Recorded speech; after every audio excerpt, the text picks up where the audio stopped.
And I think you're all muted, so I think we're good to go.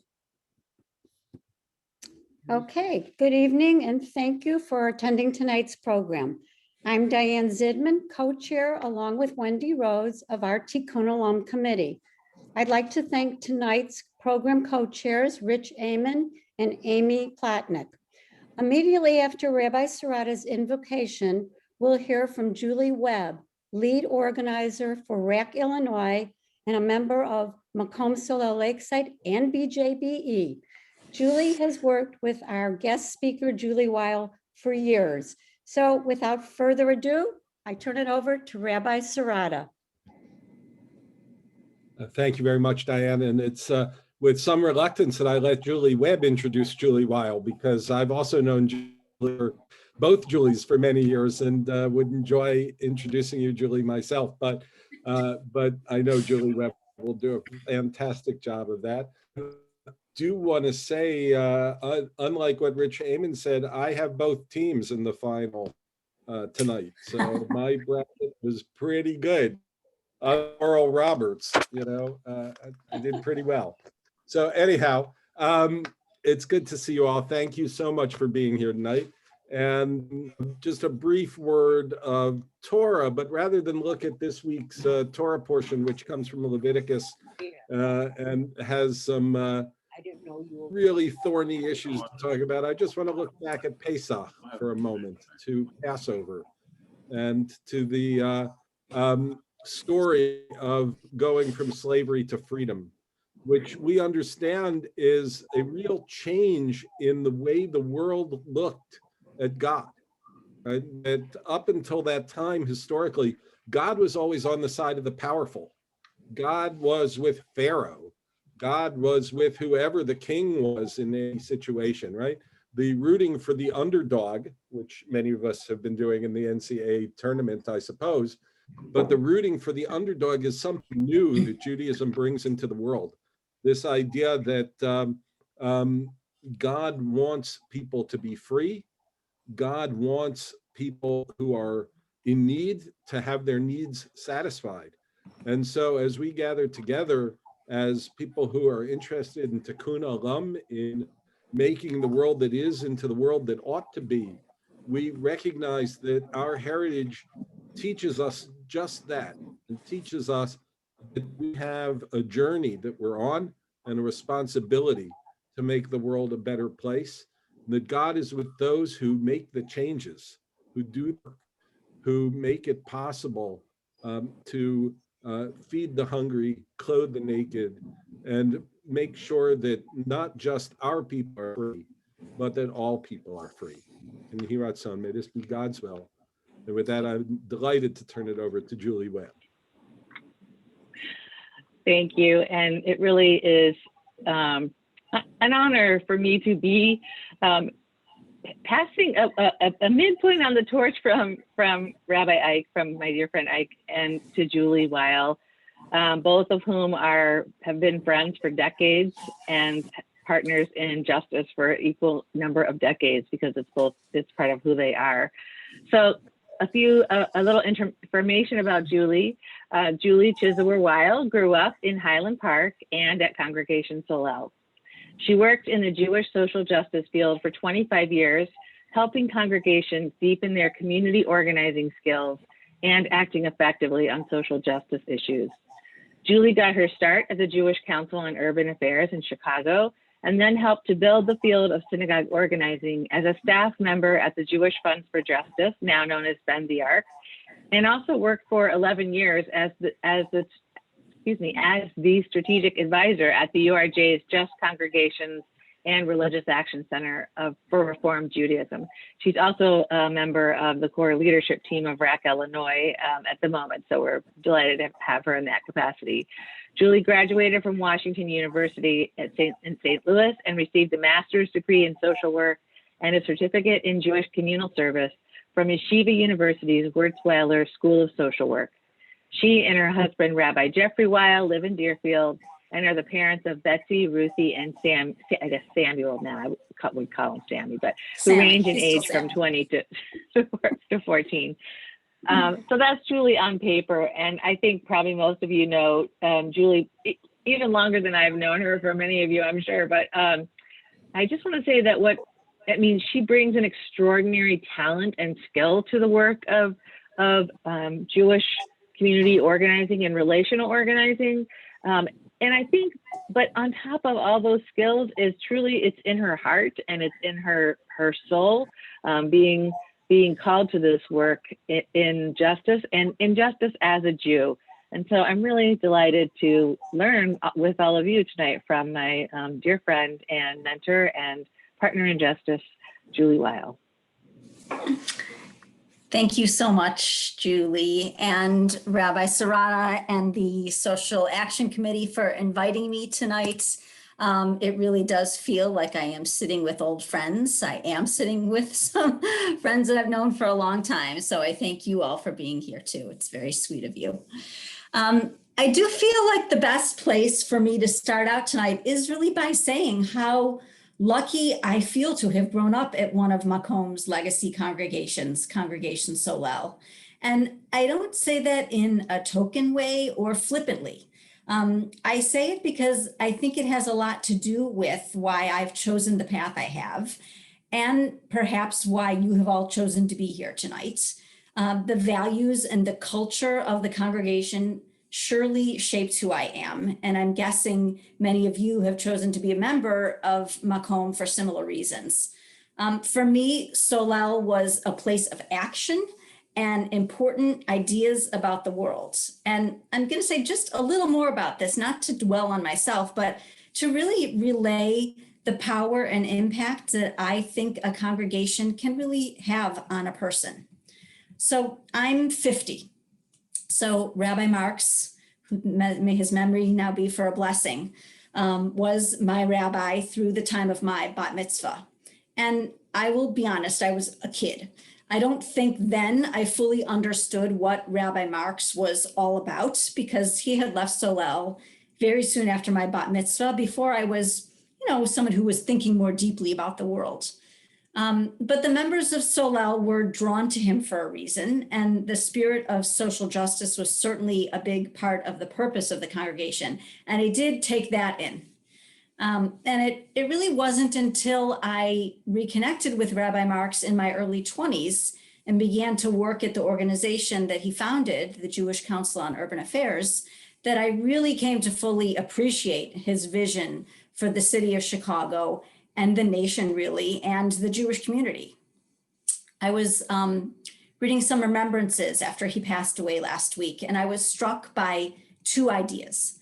One, that you can't just be an observer. He was asked by the Human Relations Commission to watch over the Fair Housing March that Dr. King was leading in Marquette Park in 1966. And during March, he realized that he could not just be an observer, and he and his son joined the march as participants.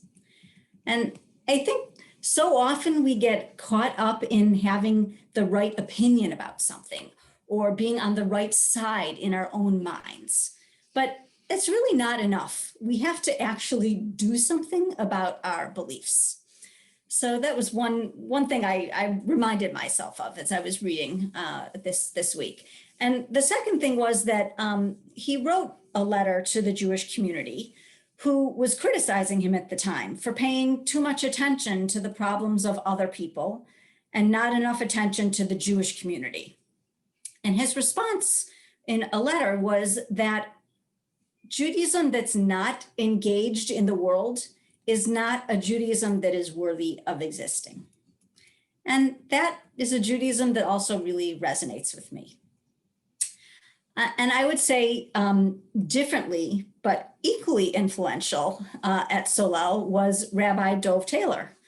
As a teenager, I listened to his sermons, and his subjects, those of you who may recall, they spanned the nature of the universe. They wove together science and philosophy and psychology and Torah and the human condition so profoundly and so poetically. And in confirmation class, we studied Jewish philosophers together. I even dug up my little confirmation class book from 1986. We studied philosophers, and that really helped me consider my purpose, my role in the universe. I particularly recall being introduced to Martin Buber for the first time, and Martin Buber's assertion that God is present in relationships. That was really captivating for me. It was a vision of God that I could understand and that I could actually experience myself. So both of those rabbis demonstrated that Judaism has everything to say about the world that we live in and the issues of the day. And it offered me a way to think and a way to act and a vision that has really propelled me forward and brought a lot of meaning to my life. And I know that Macomb is blessed today with clergy and staff that is also deeply committed to the nurturing of relationships, to deep thinking, to innovative ideas, and to action. And I think that is what brings me here with you tonight. As I understand it, Macomb is sort of on the precipice of trying to engage more of its members in the pursuit of social justice. And I think this series is meant to help Macomb consider its vision for a more just world and ways how we can actually enact this vision. And I think the final session in a couple weeks is going to be introducing all of you to organizations that Macomb already is aligned with that can help you carry out your work. So I would like to start out, I hope you'll participate, by asking two questions.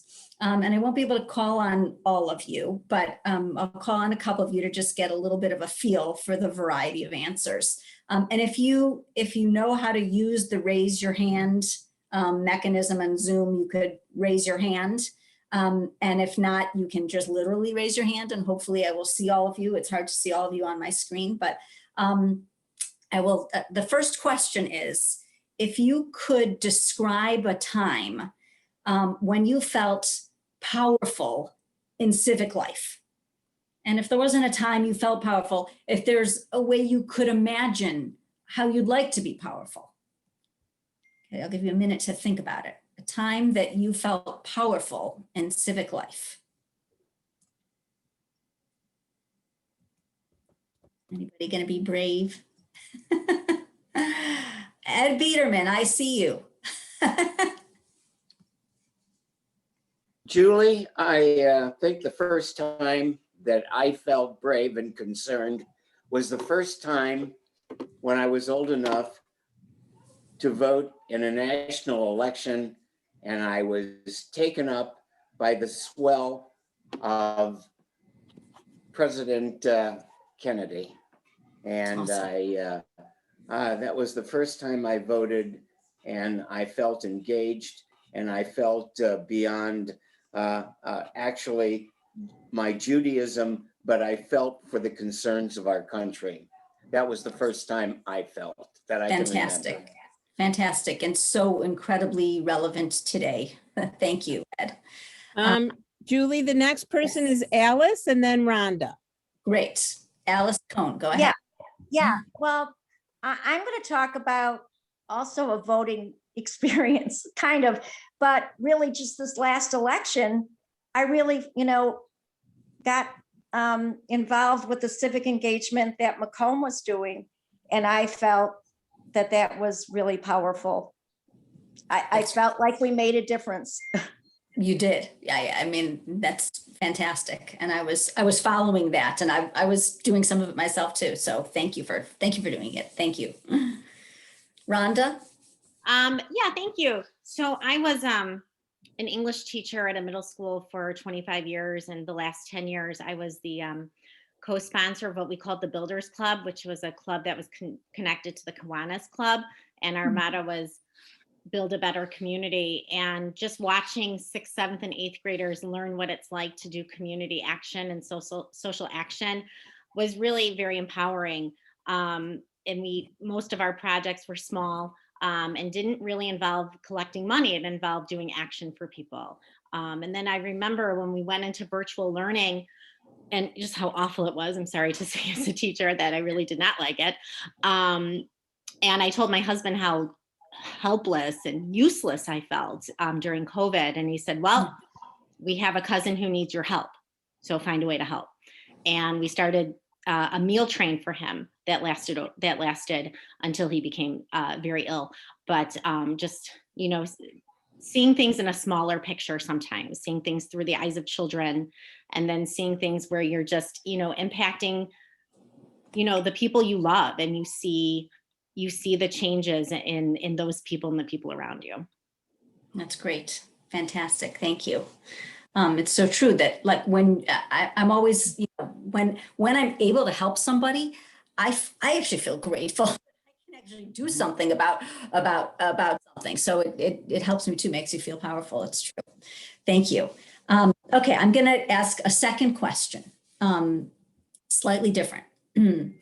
When do you feel holiness in your life?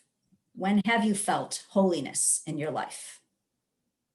And we had a few hands up from the last time. So I don't know if they're willing to answer this one as readily. Right. I see Sue Wellick. Susan, yeah. Okay. Oh, okay, I'll switch over to this. Great, question. thank I think you. I can answer this one. I think everyone would probably concur when you're helping someone else, and you're, right with that person in any circumstance. I think you feel that's holy. I've been a hospice volunteer, and that's this one-on-one kind of relationship. And I visited a cousin for 2 years who had Parkinson's at Lieberman. And it was something about that was, I felt it wasn't pleasant. Some of the hospice patients were, but it was, I did feel something about that. Yeah. Thank you. It's a certain, like an accompaniment that you feel in those situations. Yeah. Yeah. Thank you. Anybody else want to answer? Susan Wellick, go ahead. Okay. Thanks, Vanessa, for helping. I appreciate it. Okay. Many years ago, I was acting as a volunteer to hold babies in the hospital whose mothers were either working they were babies that had to stay in the hospital for quite a long time. And the mothers were unable to be there with them all the time, but the babies needed human touch and cuddling that the nurses didn't have time to do. So I would go a couple of times a week to the nursery and hold babies for a couple of hours and cuddle them and sing to them and help the nurses with feeding. And it just warmed my heart so. And I think I felt a bit of that I was really doing something that would help a child eventually to grow with affection, knowing they had that at the very start of their lives. Beautiful. Okay. Thank you. Yeah, I have Wendy Rose and then Nancy Reinberg. Great. Hi, Julie. Actually, my idea is something that I found impactful and holy. And it is Great. this: whenever I have had the opportunity to participate in a march or a protest, and the power of community surrounding me is almost holy. And it's also very impactful to me. It's great. Thank you, Wendy. Nancy and then Nancy. Marilyn Fishman. Nancy, you need to unmute. I too have been a hospice volunteer for the past 8 years, working with patients on a hospice unit. And I could relate to the previous participant, how deeply rewarding it is, but just can't describe the emotion that you feel. The gratefulness of the people, but you really get so much more. So that's been truly wonderful for me. Thank you. And we have time for one more, Marilyn. Yes, thank you, Vanessa and Julie. I have a niece, my brother's daughter, who is battling lung cancer now for the third time. And she's having an awful lot of issues with this. Things are not going too well. We're very hopeful, but it's very, very upsetting, of course. And I have been sending her gift cards for groceries. And my daughter Rhonda and my daughter Barry have been sending her gift cards for other places. And every week when I'm on Shabbat, I always put in a prayer for her for healing. And that just really resonates with me very deeply because I, of course, love her very much. I'm very concerned about her well-being. And so Sure. I do pray an awful lot for her. So, and we try to do other little things to help out as best we can, because she doesn't live very close to where we are. So, and with COVID and everything and her being so ill, even though I am now completely vaccinated, I would still feel uncomfortable seeing her. And Right. like I say, she's been in and out of the hospital, and then when she's home, it's not close by. So we try to do what we can, Yeah. little things, and of course, always saying a prayer for her. Thank you. Thank you all. I am struck by so many of the answers being about feeling holiness at a time of real struggle in somebody else's life, or that you are sort of a part of that struggle in some way. Very very moving. And I would say one thing I thought of as I was thinking about my remarks was a little bit in line with what Wendy mentioned, that a time that I felt both powerful and holy together. It was actually, many times, but one in particular I was thinking about was in a church in Waukegan about 10 years ago or so. And I was probably with some of you. I was working for the Reform Movement at the time, and I was helping congregations engage in faith-based community organizing. And we had synagogues that were members of Lake County United. And there was a big action in this church where there were hundreds of people, probably over 500 people from Waukegan and other parts of Lake County, who had come together to ask the Waukegan School Board to improve public education by offering better and more college prep classes in high school. And I think what moved me so much was just really watching all of these Latino families who were there with preschool kids on their laps or, in the aisles of the pews, and Jews and others who had long valued and benefited from strong public education. I really did have like an overwhelming feeling of God's presence in that room. And it's addicting when you feel that way. I want to keep feeling that way. So thank you all for sharing your responses. I know last month in her session, Rabbi Jill Jacobs laid out her vision to inspire us about how our world should be and to demonstrate our collective imperative to increase holiness in society. And I loved what she said. For those of you who are not there, I'll give you a quick review. She used the metaphor of building the Mishkan, the tabernacle that our people built in the deserts to serve God. And it was really the Jewish people's sort of first communal building project together. And she kind of proposed that this Mishkan, all of its elements, that the entrance was a gathering place where there was business conducted and trials and debates occurred. And she described that there was just a screen that covered the doorway, which allowed privacy, but also access to everybody who wanted to come in. And the tent itself, which was known as the holy place, was kind of a covering meant to shelter and keep everybody safe. And there was a table for the bread of presence, a table for everybody, and a menorah kind of representing illumination. And that all of those elements together sort of created an atmosphere meant for God to dwell in and meant for us to feel God's presence, a holy place. And she kind of proposed that this Mishkan is a blueprint for how we should be building society. and that they were instructions for how to bring God's presence into the world. And by creating it, we sustain ourselves physically and spiritually.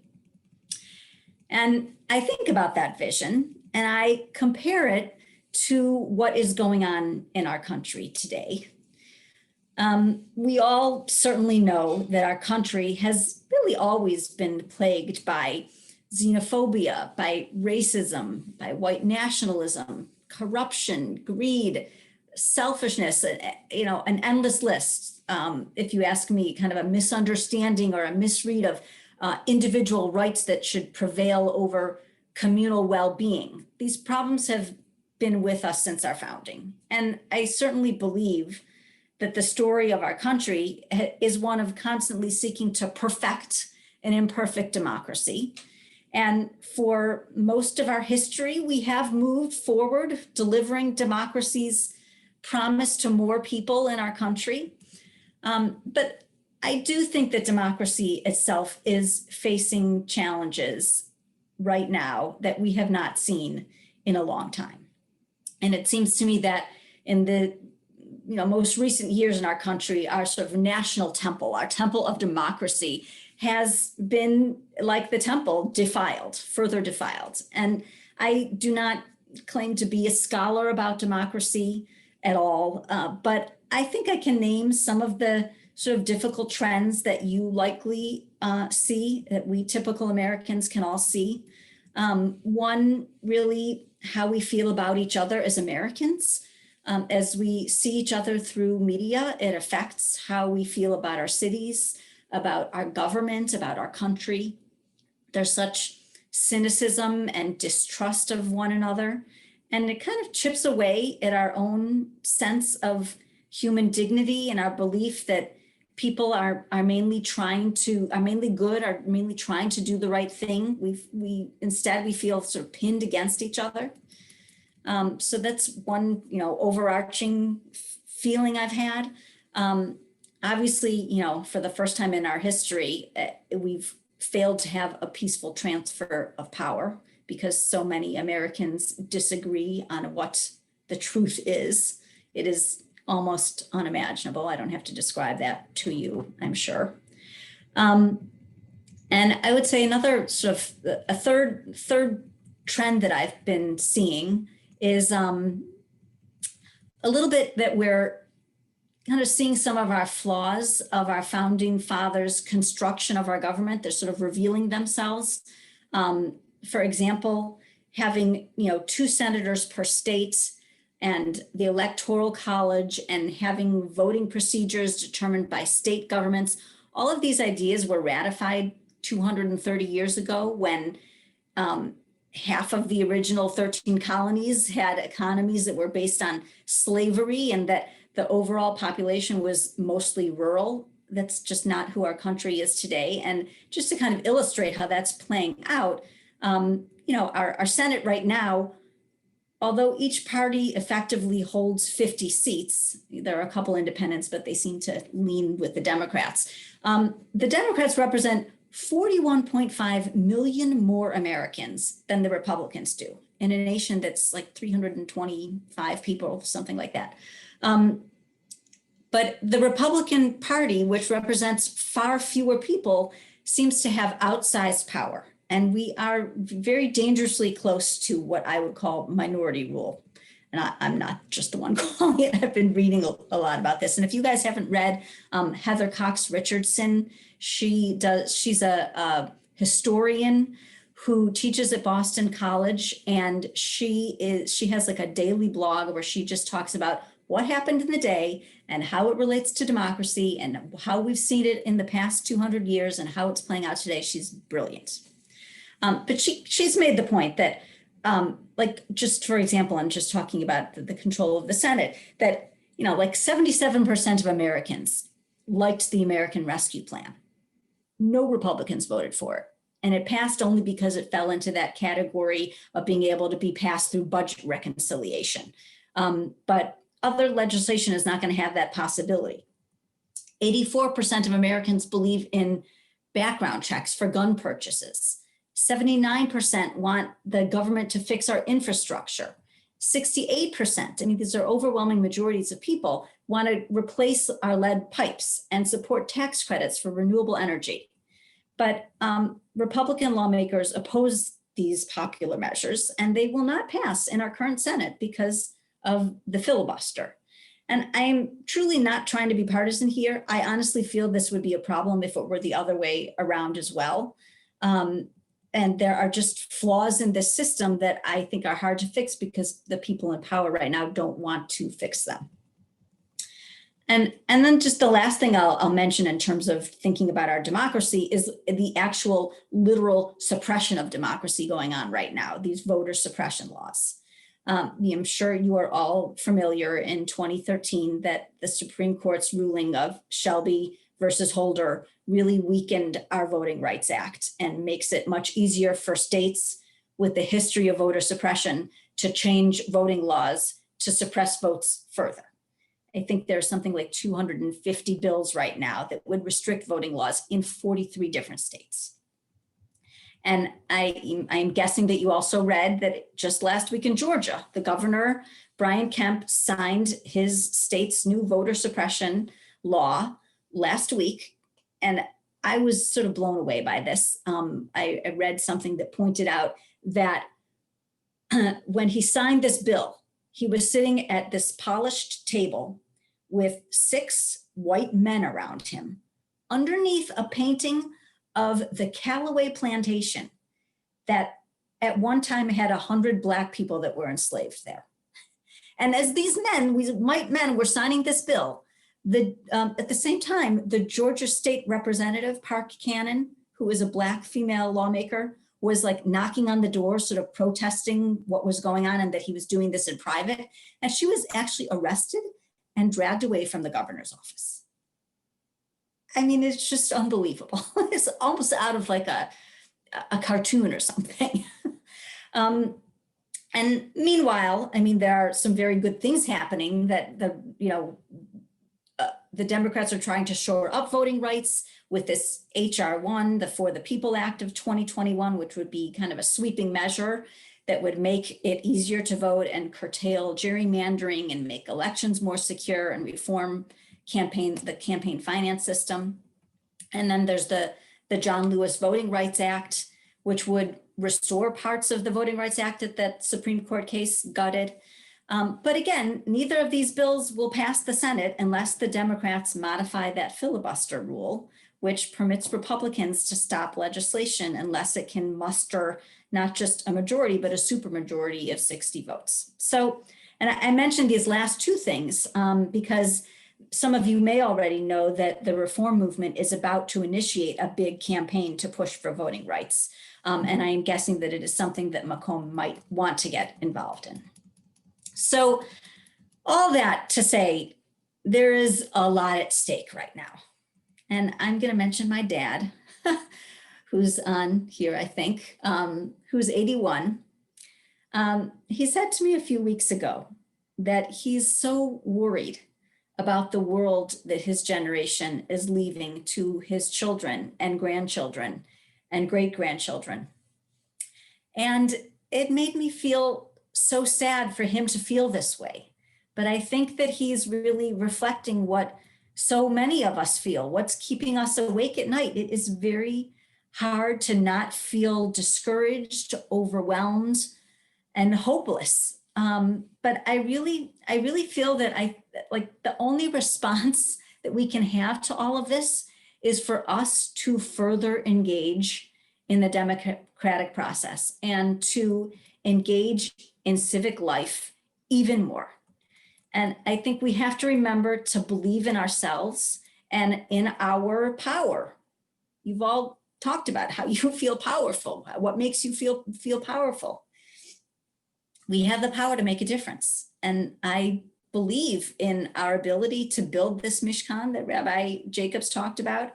I believe in the role that religion can play in public discourse and in the streets. And I believe in synagogues, in our ability to transform the world and really transform ourselves in the process. And I think I believe it because I see it over the last, I would say like 18 years or so. Synagogues have increasingly been utilizing the principles of community organizing to address social justice issues and to strengthen our own institutions. And then in turn, those institutions further strengthen society because strong institutions can have a strong impact. I know for some of you, these concepts are not new. I think I've even talked to Solel at the past when it was Solel before Macomb about some of these issues when I worked for the reform movement. But I find like a refresher is always a little helpful. I think it's easy in our world to get distracted by things that are right in front of us, and we unintentionally kind of drift away from things that we care about. So it's always good to engage in the discipline of revisiting what we know and reminding ourselves of our values. I honestly, I think that's why we read the Torah every week. We have to be reminded. We need to celebrate Passover every year to remind us of the story of our freedom. We have to celebrate Shavuot every year to recommit ourselves to the commandments. So I thought it might be helpful to just revisit some of the principles of community organizing, to remind ourselves that we know something that really works. So community organizing builds a civic power base capable of making change, and it does so by building relationships between community members and then acting on what those relationships reveal, the needs, the worries we have, the beliefs that we hold. We share our stories with one another. We identify concerns that we collectively hear that are broadly felt, that are deeply felt. We research what's causing the problems that we're seeing. We figure out how we can change the cause of the problem.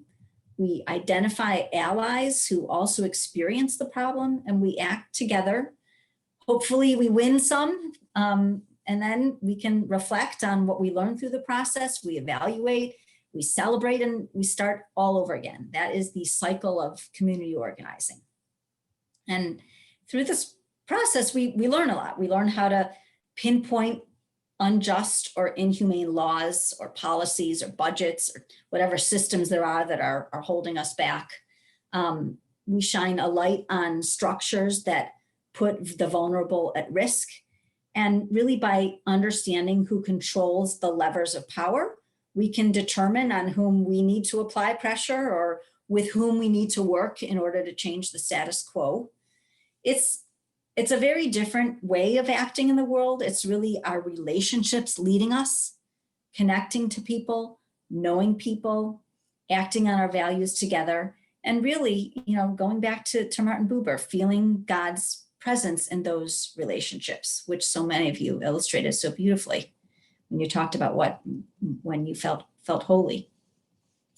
So, at a time when people feel more isolated than ever, community organizing challenges us to really sit with another human being and ask them what matters to them, why it matters, what shaped them, what their dreams are.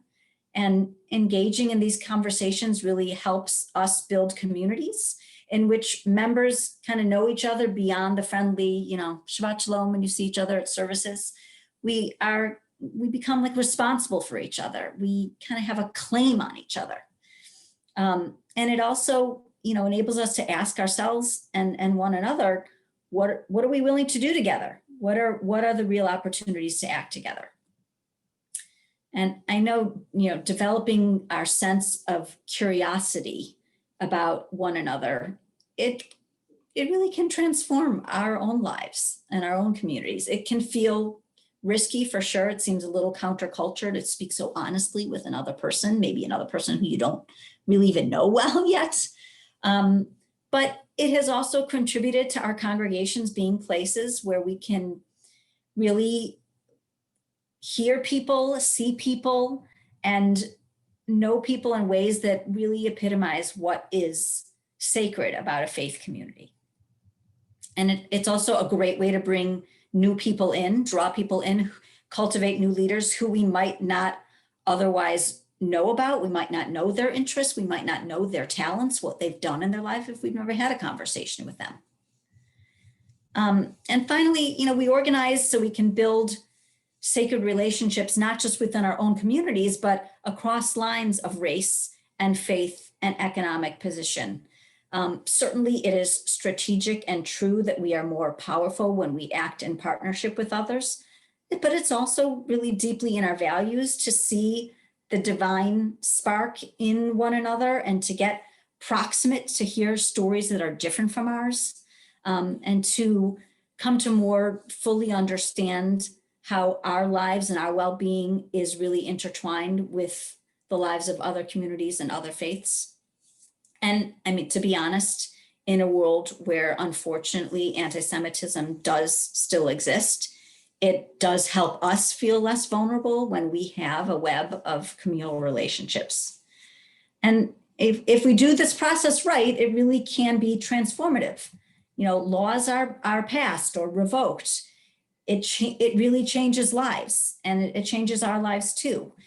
We know people in a deeper way. We have a more understanding of our friends and our communities, and we feel more cared for by others. And I think we feel powerful. I think we feel our own agency.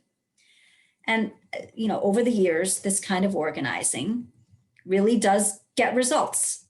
Across the country, we have seen synagogues harness their power to establish affordable housing trusts and to pass legislation that promotes drug rehabilitation programs instead of going to jail.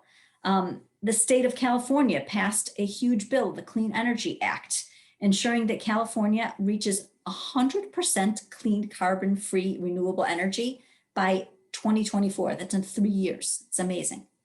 And I know right here at Macomb, community organizing has been working.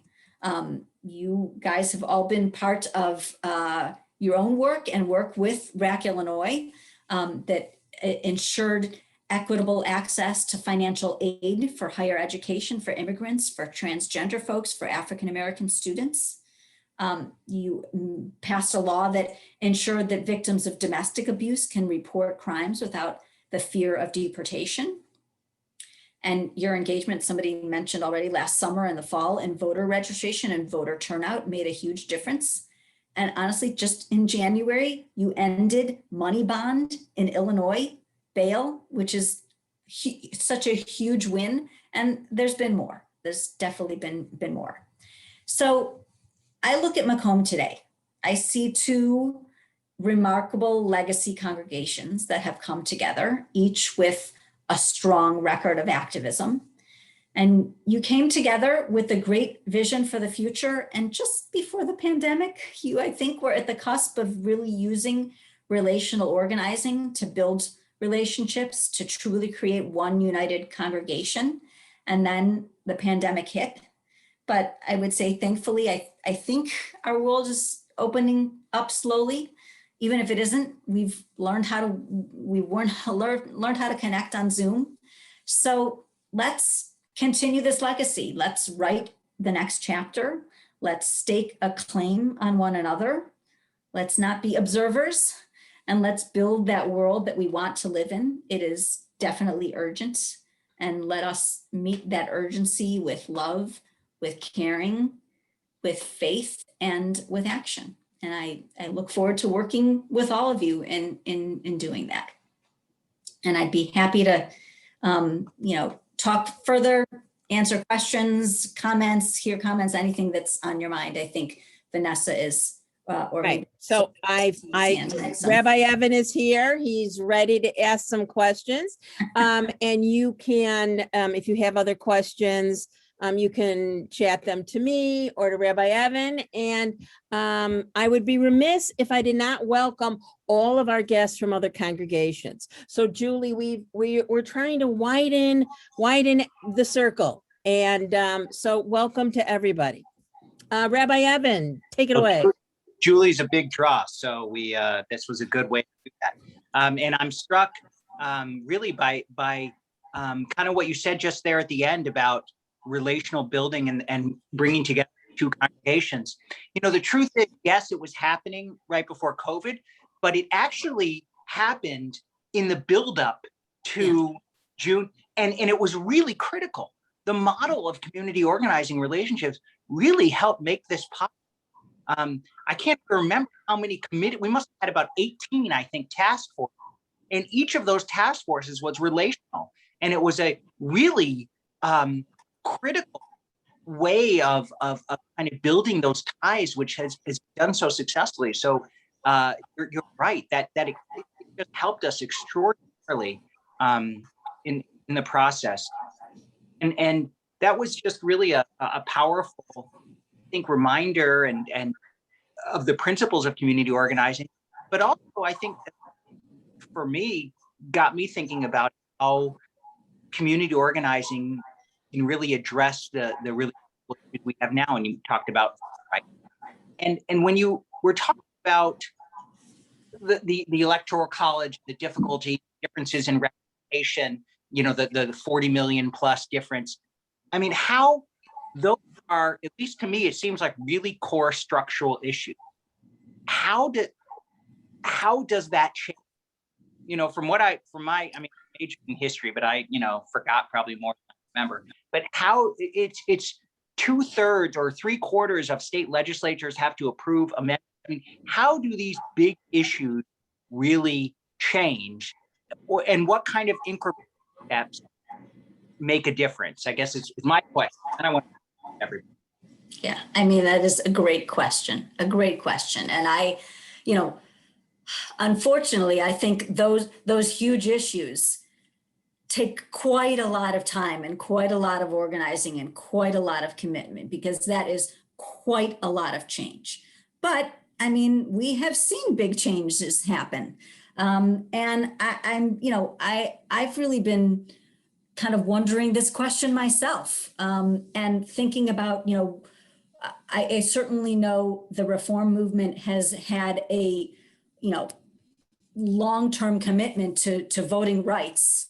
And it may be something that they want to look at, some of these larger issues. There are a lot of democracy kinds of projects that I've been thinking about too. But I think it really, it's going to clearly start from the grassroots. And it's probably even going on more so now than I even know, or some of us know. But I think all the more urgent as we've watched things happen in the last several years. And it might be a question that Macomb wants to ask itself. What can we do? Let's do some research. What's going on already on this issue? There are certainly smart people who can answer that question better than I can, really. I just want to be honest. And that's a great point. And just as we're thinking about, so I worked at the Religious Action Center in 2000, 2001. So this is 20 years ago. And that was right after the Bush v. Gore election. And I remember a social action meeting where the topic of the electoral college came up. I remember this wonderful rabbi, I think he's passed away, but he was a civil rights marcher named Israel Dresner. And he made a wonderful call to pass a resolution urging the dismantlement of the electoral college. And it was just voted down. It was like not even a debate. But now, 20 years later, there's just greater openness and will have these discussions. So to me, that seems like extraordinary progress, that these kind of conversations, which were once, I don't know, maybe considered third rail, we're open to different ideas now. And that to me goes back to, okay, enough of me talking. Other questions? People who Rich has a question. Rich, go ahead. So as part of the team that planned this program, we came across an article about faith-based community organizing that actually Julie Weil wrote, and I'll put a link to that article in the chat. But that article was written in 2003. So what changes do you see in community organizing in 2003 today, and what similarities? I mean, how do you relate to both? There has been tremendous change, because many of us made it happen. At the time that I wrote that booklet, it was a booklet about what is faith-based community organizing. And it was all about getting synagogues to join these local organizations, which Macomb is a member of Lake County United. There's, hundreds of them across the country. These are these Saul Alinsky-like organizations where synagogues, churches, mosques come together, identify issues, act on them together through this relational organizing. So at the time, there were probably 8 synagogues doing that work. And Rabbi Pesner's in Boston at the time was one of them. And we had our own little campaign of raising awareness within the American Jewish community about what this kind of work was and why it was good for the world and why it was good for the Jewish community.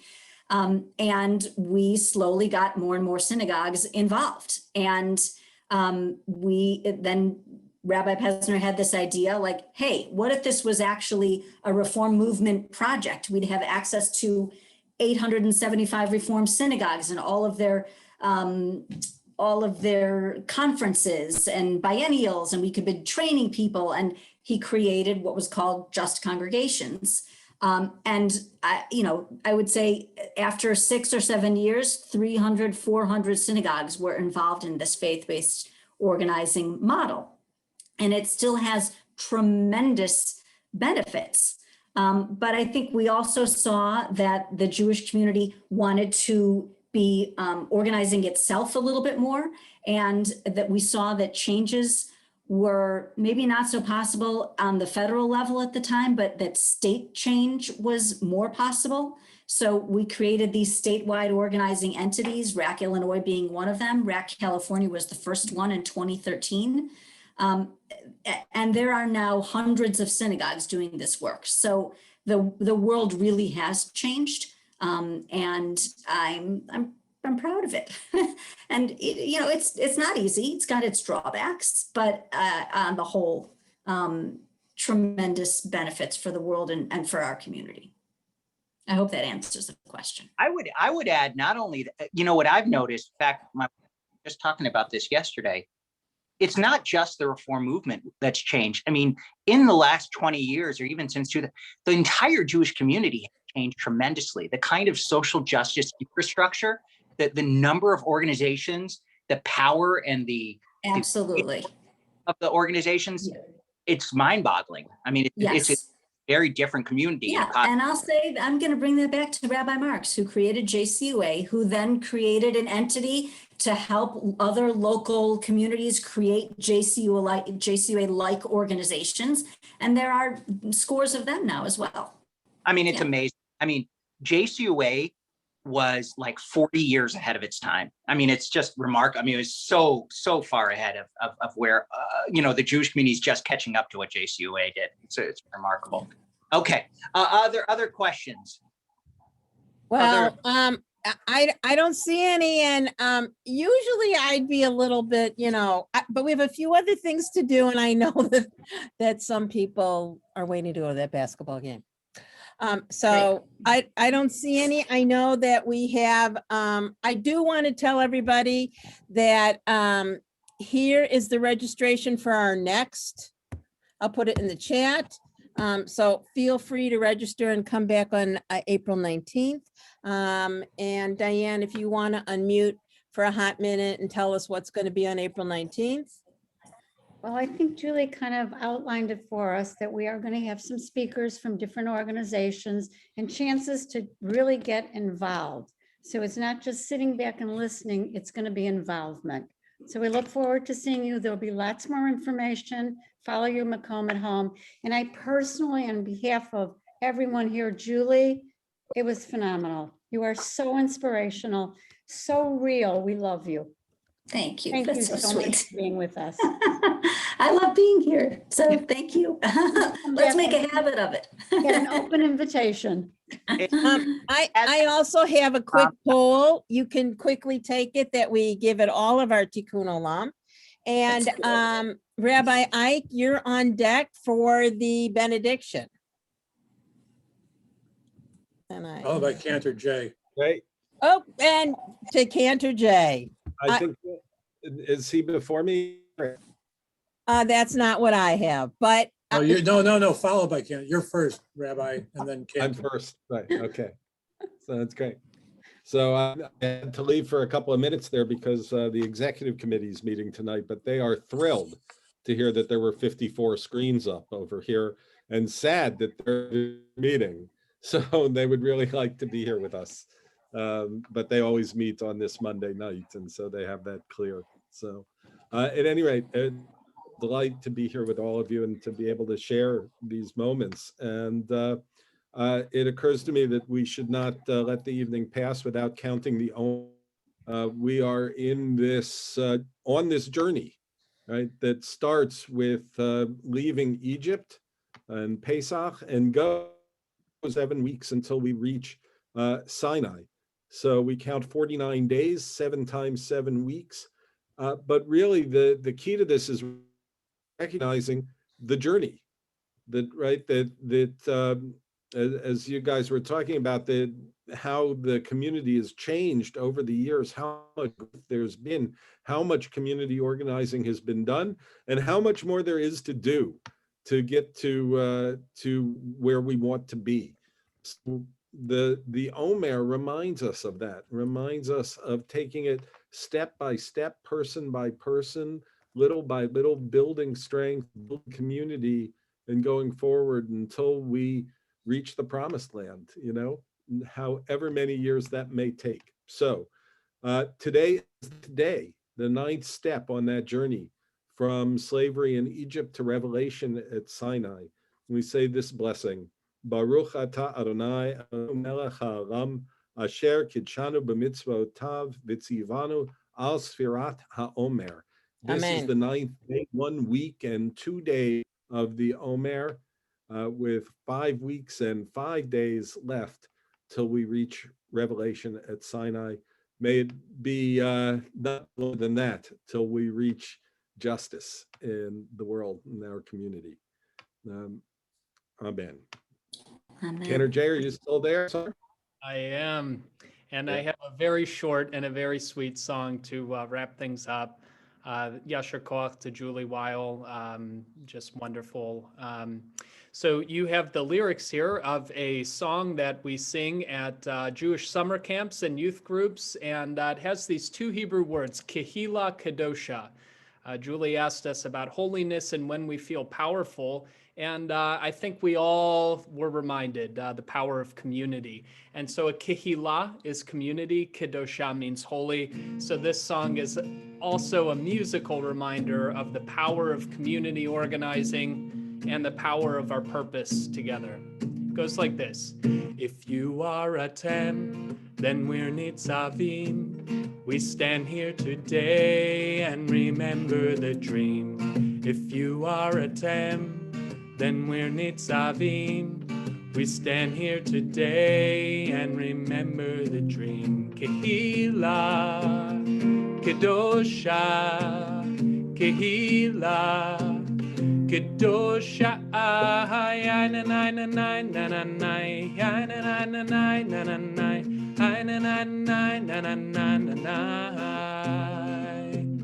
each one of us must play a part, each one of us must heed the call, each one of us must seek the truth, each one of us is a part of it all, each one of us must remember the pain, each one of us must find the joy, each one of us, Kehila, Kehila, Kedosha, Kehila, Kedosha, Kehila, Kedosha, Kehila, Kedosha. Thanks, everyone. Have a great evening. And thanks, Tikkun Olam, for another great program. And thank you, Cantor J.